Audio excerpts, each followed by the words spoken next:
3D has really come into the 21st century.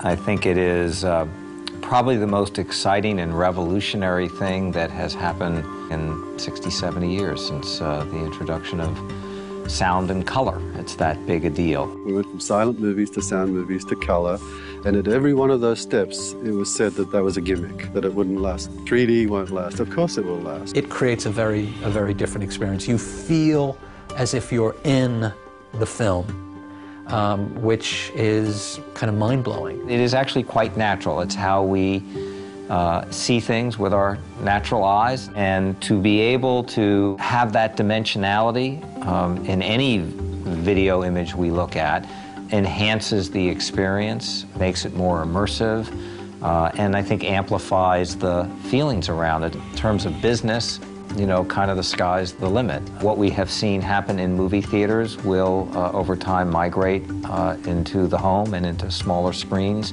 3D market, which was roughly 1 million units in the U.S. last year, will grow to about 6 million units this year. So that's 6 out of 35 million units. For a consumer electronic, that is a blockbuster. It's been, you know, I think a very successful launch. And it takes an ecosystem.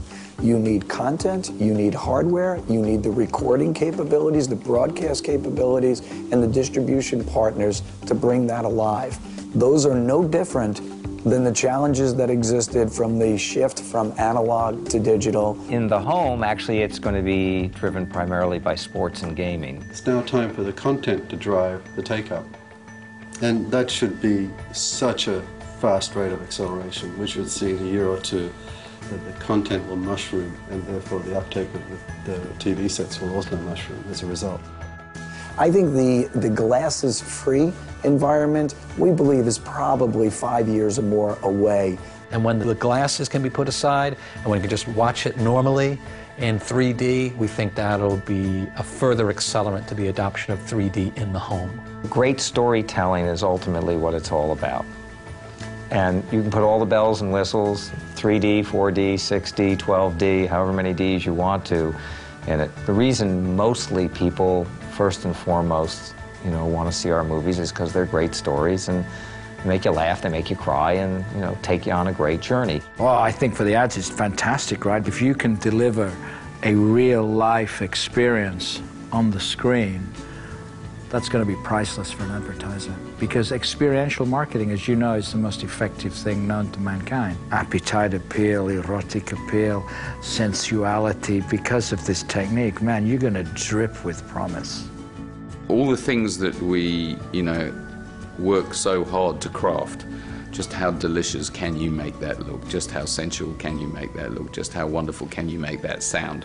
These are all hugely important parts of delivering a magical experience to a consumer.